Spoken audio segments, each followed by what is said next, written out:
Olá, tudo bem? Estamos aqui na terceira parte da matéria de Bibliologia no curso A Bíblia. Aprenda quase tudo sobre a Bíblia. Já refletimos sobre a origem, sobre o cânon da Bíblia Sagrada, sobre a inspiração. E hoje iniciaremos esta terceira parte da matéria de Bibliologia do curso A Bíblia, Aprenda Quase Tudo sobre a Bíblia. Estaremos iniciando com o estudo dos símbolos das Escrituras. A Bíblia emprega muitas vezes linguagem simbólica em seus ensinos. A verdade espiritual pode ser transmitida com mais realidade por meio de símbolos que produzem uma imagem na mente humana. Existem, pois, vários símbolos utilizados através das Escrituras Sagradas com esta finalidade. Vejamos alguns deles. Primeiro, o espelho, lá em Tiago, capítulo 1, versículo 23 a 25, ilustra o poder revelador da palavra. A semente, lá em 1 de Pedro, capítulo 1, versículo 23, como também Lucas 8, versículo 5 a 15, Isaías 55, versículo 10 e 11, Tiago, capítulo 1, versículo 18. Este símbolo, a semente, sugere o poder regenerador ou generativo da palavra de Deus.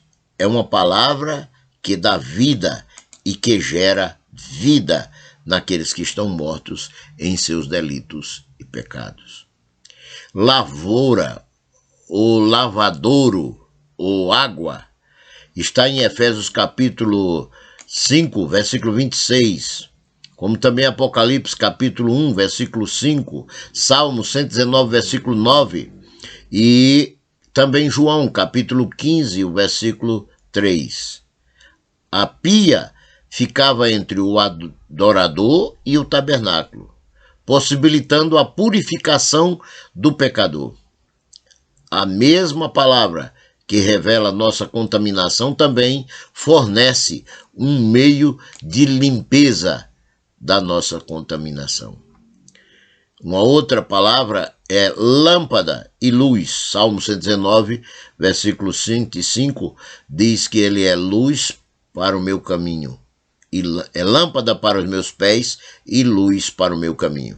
Provérbios 6, versículo 23, 2 de Pedro 1, versículo 19, falam da influência da palavra, iluminando e guiando no mundo atual, na vida material, onde as trevas do pecado e da maldade imperam. Também podemos encontrar outro símbolo como o fogo, em Jeremias 23 e o versículo 29, o martelo, Jeremias 23, versículo 29, e também espada, Efésios 6, versículo 17, e Hebreus 4, 12.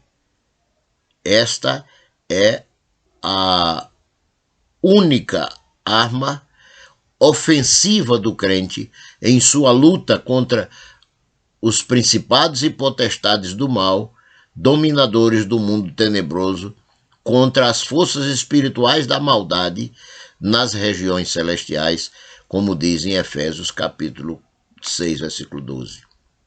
Ainda poderíamos encontrar o alimento em Jó 23, 12, leite, 1 de Pedro 2, versículo 2, interessante isso aí, porque diz que é como leite racional, que alimenta a criança, o recém-nascido, pão, né? Em Mateus capítulo 4 e 4, carne, em Hebreus 5, versículo 12 a 14, e mel, no Salmo 119 e o versículo 103. Agora, vamos refletir também sobre o Espírito Santo e as Escrituras. A inspiração justifica a infabilidade, e esta é a prova da inspiração, a infabilidade das Escrituras. Este milagre de inspiração infalível aparece como sendo com o ministério do Espírito Santo, o qual poderia ser maior de todos os mistérios em que o Espírito Santo está envolvido. Digo, de todos os ministérios em que o Espírito Santo está envolvido. Todos os crentes cheios do Espírito Santo conheceram até certo ponto o milagre da inspiração divina pelo Espírito Santo, mas jamais até o extremo experimentado pelos escritores bíblicos. O movimento pentecostal tem sido acusado de ser um movimento centrado na experiência e não na razão, mas também é um movimento centrado na Bíblia. É maravilhoso ver como o Espírito Santo e a palavra escrita estão sempre em perfeito acordo. E deve ser assim, porque a palavra é o resultado da inspiração do Espírito Santo. A seguinte lista de referência que eu vou dar agora, em que o Espírito Santo e a palavra são mencionados juntos, ilustra a importância de reconhecer o ministério tanto do Espírito como da palavra e demonstrar harmonia entre a palavra e o Espírito Santo. Lá no seu e-book estão estas referências. 2 Samuel, capítulo 23, versículo 2, Provérbio 1, 23, Isaías 1, 23, Isaías 40, verso 7 e 9, Isaías 59, versículo 21, Zacarias 4, verso 6, Mateus 22, 29, Marcos 22, 29, Marcos 16, 20, Lucas 12 e 12, João, capítulo 3, versículo 34, e também no capítulo 6, versículo 63, 14, versículo 26, Atos, capítulo 1, versículo 16, 4, versículo 31, 6, verso 10, 10, versículos 37, 38 e 44, Atos 11, versículo 15 e 16, 13, 4 e 5, 15, 7 e 8, 16, versículo 6, 18, versículo 25, 28 e o versículo 25. Como também na carta do apóstolo São Paulo aos Romanos, no capítulo 15, versículo 18 e 19,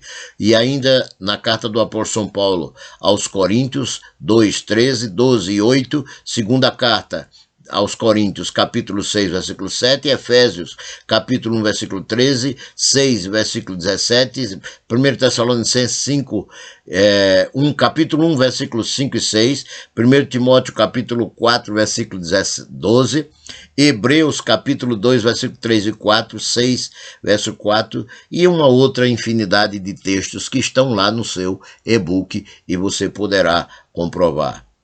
Se há pessoas comprometidas com a palavra de Deus, com certeza são aquelas que creem no batismo pentecostal do Espírito Santo. Elas têm um ministério de inspiração, creem na profecia, no falar em outras línguas, com interpretação ou sem, nas revelações inspiradas. O fato de alguém afirmar que tem uma revelação do Senhor, não significa que esta deva ser aceita como se fora a única verdade de Deus. É necessário que haja uma norma, um tribunal supremo de apelação, pelo qual todas as manifestações dos dons do Espírito Santo possam ser julgadas. A Bíblia recomenda que se julgue toda a profecia, a qual Paulo reconhece como sendo talvez a maior entre elas, entre os dons espirituais. Isso está lá em 1 Coríntios capítulo 14. E o versículo 29, como também Isaías capítulo 8, versículo 20. Esse tribunal de apelação do qual podemos aproximar-nos é a palavra escrita, a Bíblia Sagrada, inspirada pelo Espírito Santo. Pedro chama de palavra profética. E fazeis bem em atentá-las como uma candeia que brilha em lugar tenebroso. 2 de Pedro, capítulo 1 e o versículo 19. Os que ministram, não importa com que capacidade nunca estão tão completamente o Espírito como quando o fazem de pleno acordo com os ensinamentos claramente revelados na Bíblia Sagrada. Que Deus, o Pai, em Cristo Jesus, no poder do Espírito Santo, abençoe a tua vida, abençoe o teu ministério. Até a próxima aula, porque Deus quer.